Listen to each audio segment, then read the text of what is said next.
Analisis menarik kali ini diberikan oleh Dragan Talajic terkait peluang timnas Indonesia lolos dari round 4 langsung ke Piala Dunia.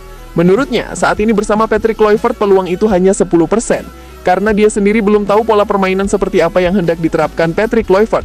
Sedangkan kalau STY dia yakin kelolosan Indonesia mungkin ditaksir 90%, karena strategi counter attack timnas Indonesia saat itu memang sangat mematikan.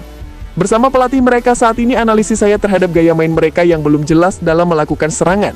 Hanya ada ball possession tinggi dan tanpa kreativitas membongkar pertahanan lawan. Itu tentu dilema jika Anda ingin lolos dan tanpa berhasil mencetak 1 gol, ucap Dragan Talajic. Mungkin hanya 10%, tapi saya harap itu meleset. Tentu saya masih mengikuti mereka sampai saat ini, biarpun pendukung mereka sangat masif menyerang saya di media sosial saat itu. Ya, jika dia STY masih di sana, mungkin peluang mereka bisa lebih besar. Ya 80 atau 90%. Itu adalah hal yang masuk akal jika mereka terus bersama, tutupnya. The next station is Indonesia. To Indonesia, coming from behind to score first goal for Indonesia national team. So easy. A Fortuna Sittard player now making his debut goal for Indonesia national team. Indonesia 2, Vietnam 0.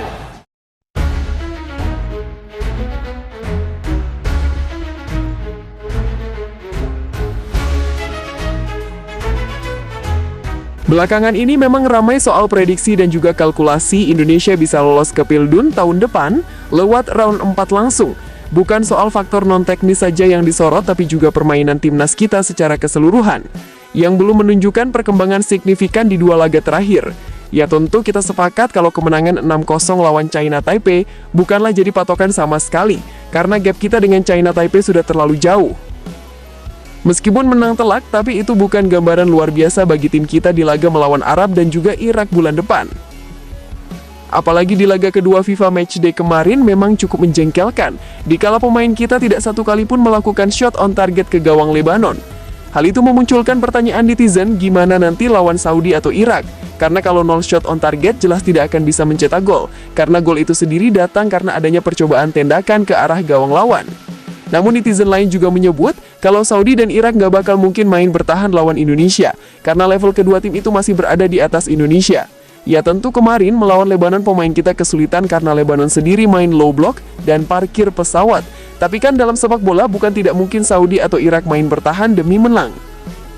Contohnya sudah ada di bulan Maret lalu saat kita dihantam Australia 5-1, dan kala itu Australia memberikan kita ball possession dan juga mengendalikan permainan. Alhasil ya kita kelabakan dan mampu ditembus dengan mudah. Jadi intinya dalam sepak bola bukan tidak ada yang tidak mungkin, mengingat kelemahan tim kita saat ini adalah di lini serang yang kurang klinis karena absensi oleh Romeni, dan juga transisi kadang yang terlambat saat melawan tim yang lebih kuat. Patrick Kluivert harus bisa mengantisipasi dan juga menganalisis gaya main lawan, mengevaluasi 5 laga terakhir timnas, dan juga menyiapkan plan lain kalau plan awal tidak jalan. Karena toh Saudi sebenarnya bisa saja main bertahan dan counter lawan Indonesia, begitu juga dengan Irak. Namun kalau mereka main terbuka, ya mungkin itu adalah satu keuntungan buat Indonesia, karena pertahanan lawan juga akan terbuka. Melihat peluang Indonesia yang bahkan setipis tisu kata netizen, membuat banyak orang yang skeptis dengan gaya main Bro Patrick bulan depan. Selain faktor permainan di atas lapangan, kita juga tentu harus bisa mengatasi faktor non-teknis di luar lapangan yang bisa saja terjadi sebelum pertandingan atau saat pertandingan. Kita juga tidak buta dengan statistik Patrick Kluivert yang masih 50-50. Total 6 kali match yang sudah dilakoni bersama timnas Indonesia, setidaknya Bro Patrick sudah berhasil menang 3 kali. Menang 1-0 atas China dan juga Bahrain, dan juga menang 6-0 atas China Taipei. Namun kita harus lihat kekalahan yang didapat Bro Patrick selama menangani timnas Indonesia juga sangat telak.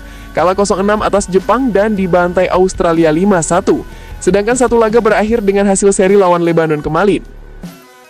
Melihat statistik itu, ada pernyataan menarik datang dari pelatih Bahrain yang juga diam-diam ternyata masih mengikuti perkembangan sepak bola Indonesia, terutama timnas Indonesia. Ya walaupun memang sempat jadi musuh bebuyutan di round 3 kemarin, namun saat ini nampaknya Dragan Talajic masih suka mengikuti tim kita dan bahkan memberikan analisis. Di 2 pertandingan Indonesia di round 3 memang Bro Dragan Talajic mempertemu dengan 2 pelatih berbeda. Di bulan Oktober tahun lalu, kala itu Indonesia masih diasuh Sintayong dan hampir saja berhasil menang atas Bahrain. Namun sayang wasit botak sialan Ahmed Al-Kaf merampoknya. Kala itu permainan timnas Indonesia lumayan solid, mengandalkan strategi counter attack, dan gol kedua berhasil dilesahkan oleh Rafael Struijk. Sedangkan di laga kedua di GBK, saat itu Bro Dragan Talajik harus bertemu dengan Bro Patrick dengan skuad yang jauh lebih mewah. Indonesia hanya bisa menang tipis 1-0, tapi itu sudah mampu membuat Indonesia lolos ke round 4. Analisis menarik kali ini diberikan oleh Dragan Talajik terkait peluang timnas Indonesia lolos dari round 4 langsung ke Piala Dunia. Menurutnya, saat ini bersama Patrick Kluivert peluang itu hanya 10%, karena dia sendiri belum tahu pola permainan seperti apa yang hendak diterapkan Patrick Kluivert. Sedangkan kalau STY dia yakin kelolosan Indonesia mungkin ditaksir 90%, karena strategi counter attack timnas Indonesia saat itu memang sangat mematikan. Bersama pelatih mereka saat ini, analisis saya terhadap gaya main mereka yang belum jelas dalam melakukan serangan. Hanya ada ball possession tinggi dan tanpa kreativitas membongkar pertahanan lawan. Itu tentu dilema jika Anda ingin lolos dan tanpa berhasil mencetak 1 gol, ucap Dragan Talajik. Mungkin hanya 10%, tapi saya harap itu meleset. Tentu saya masih mengikuti mereka sampai saat ini, biarpun pendukung mereka sangat masif menyerang saya di media sosial saat itu. Ya, jika dia STY masih di sana, mungkin peluang mereka bisa lebih besar. Ya 80 atau 90%. Itu adalah hal yang masuk akal jika mereka terus bersama, tutupnya. Wah, gimana pendapat kalian guys? Setuju nggak dengan pernyataan dari Dragan Talajik? 2 minggu jelang round 4 berlangsung, Ole Romeni siap comeback dan mulai main tanggal 28 bersama klub Mafia Bola. Heran kok bisa secepat itu. Menjelang round 4 berlangsung bulan depan, ada kabar yang cukup menggembirakan datang dari striker timnas Indonesia kita, Ole Romeni. Yaps, usai dilanda cedera sejak bulan Juli lalu di Indonesia, praktis saat ini kehadiran Ole di tubuh timnas Indonesia sangat dinantikan. Bukan apa ya kan, karena total 4 pertandingan yang sudah dilakoni sejak debut lawan Australia, Ole Romeni sudah menciptakan 3 gol penting yang membuat Indonesia lolos ke round 4. Gol pertama ke gawang Australia, lalu gol kedua ke gawang Bahrain, dan gol terakhir ke gawang Cina. Ole Romeni hanya tidak bisa nyekor di laga melawan Raja terakhir Jepang pada Juni bulan kemarin. Dan sayangnya pada Juli lalu juga Ole Romeni harus mendapatkan cedera di event Piala Presiden di Indonesia usai tackle dari pemain Arema FC Paulinho menerjang kakinya. Sejak saat itu memang Ole Romeni absen, sempat masuk meja operasi dan hanya fokus pemulihan cedera. Namun kabar menariknya, beberapa unggahan Ole Romeni di Instastory-nya terlihat kalau dia sudah mulai berlatih dan kemungkinan besar akan comeback ke timnas Indonesia. Hal itu sempat dikonfirmasi oleh Bro Patrick yang langsung membuat Mafia ketar-ketir. Memang sempat ramai soal dugaan upaya Mafia untuk melakukan upaya menghentikan laju Indonesia di round 4 dengan menyewa pemain untuk menghantam kaki Ole.